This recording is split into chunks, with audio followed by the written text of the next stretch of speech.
so good and tasty. Good day, everybody. Well, it is the first day of 2025. Congratulations, everybody. We finally made it. And even though it's a new year, from coast to coast, Democrats are still out here pushing their same efforts, trying to pick up the pieces from that big ol' ass whooping they got on November 5th. And I'm going to be honest with you, the next 4 years after Trump are probably going to be Republican because Democratic Party is looking absolutely trash. Let's start on the West Coast with this bag, Gavin Newsome. California Governor Gavin Newsome wasting no time reportedly drawing up plans to help illegal migrants dodge deportation when President-elect Trump takes office. According to an internal memo obtained by Politico, Newsome is planning an immigrant support network to connect at-risk individuals, their families, and communities with legal services, schools, labor unions, local governments, etc. Ron Vitello served as Border Patrol chief during President Trump's first term. He's also been the acting director of ICE as well as a deputy commissioner of CBP. Ron, hope you had a fantastic Christmas. California is really trying to get out there, according to Gavin Newsome, in pushing back on the effort to finally get the border chaos under control. What do you make of this? Merry Christmas, Griff. This is destructive leadership shown by Gavin Newsome in California. We just had an election on November 5th. People voted for secure borders, safe streets, and knowing that the president was going to initiate a deportation effort, not just because he wants to, but because we just had about 12 million people enter the country and being encountered by CBP crossing the border illegally. Something must be done about what just happened over this last 4 years. And now he wants to use the state's funds and the state infrastructure to flout federal law. This is a state that has some of the highest income taxes in the country, some of the highest sales tax in the country, and it got a $68 billion deficit, billion with a B. And so he's going to use taxpayer resources to protect who exactly? People who are in the country illegally, who broke the law to be there, and have also broken the law in the jurisdictions in which they live in California. And so this is destructive leadership shown by Gavin Newsome, and it is not what people voted for. It's not what the people of California need. But that's unfortunately what they have, this terrible leadership in the likes of Gavin Newsome in California, who's going to destroy that state if he hasn't already gone a long way to do it. No, he's already destroyed it, and he's just making it worse. He said deficit of $68 billion with a B. Let me break that down for us common folk. Let's say you have a credit card that's over $100,000 in debt, and you want to spend more money to help people that shouldn't even be in this country. It just sounds so crazy. Where can anyone explain the logic of that to me, knowing that our own citizens, they don't get these same services, they got to pay for them, they don't get shit? That's crazy to me. And you guys think this dude is a good leader? Why is he doing this? This is not going to help him if he's going to try to run for president. Y'all should have recalled his a long time ago. I'm pretty sure he had 2 recalls. Maybe I'm thinking of someone else. But I know he had one recently. He should have been kicked out. Y'all are some damn fools over there keeping this dude. He's running it into the ground. I wouldn't be surprised if he starts taxing y'all to breathe oxygen in that state. Former Obama administration official and MSNBC host Jen Psaki scolding Democrats for snubbing Alexandria Ocasio-Cortez from a key committee post. Listen. House Democrats missed what I would consider a big opportunity. They passed over Congresswoman Alexandria Ocasio-Cortez for the top Democratic spot on the Oversight Committee. Instead, they chose Congressman Jerry Connolly, a much older member who was backed by Speaker Emerita Nancy Pelosi. This felt like an obvious chance to apply some of the lessons we should have learned from the November election, right? Instead, Democrats passed over one of the youngest, most media-savvy members of Congress for a key leadership public role. Jen Psaki, are you dumb? They are implementing it. They lost because of the woke policies that AOC and, of course, everyone else in that particular group were pushing.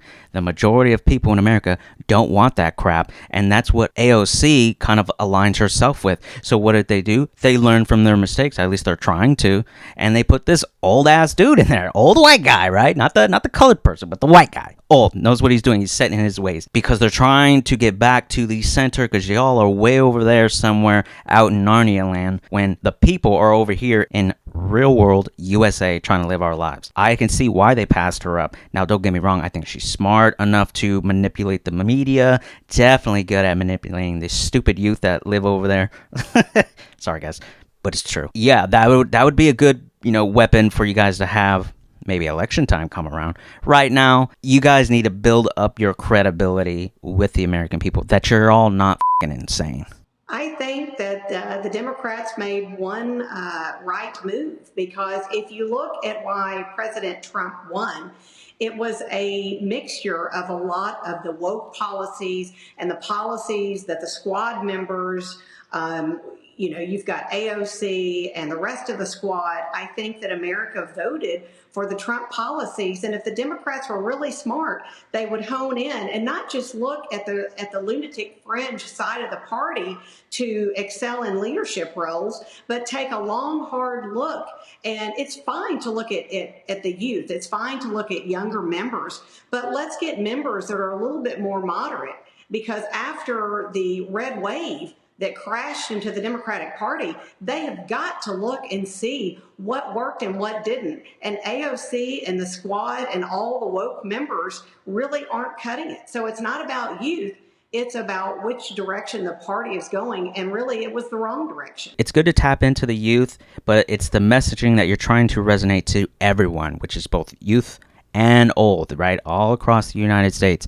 That's what kind of Vivek was. So Vivek is a very young one. I think he was like 37 or 8, something. Very young. Really knows how to use technology these days, but his message was concise.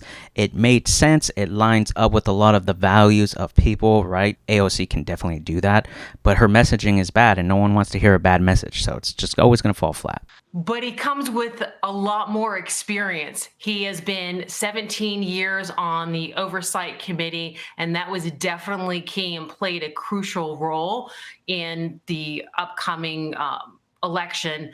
And so I think it's important to look at it from that standpoint as well, of him being seasoned. And potentially we have to remember in the upcoming election, in the midterm elections, if in fact the Democrats win the House, then he is going to be in charge of the oversight committee. When we look at exactly what the oversight committee does, it needs to look at what is accountable. It looks at a checks and balance of the government as well. And it has a lot of power. It's important to remember it has subpoena power. And what that means is, from a legal standpoint, that it can compel people to come forward with documents and also testify as well.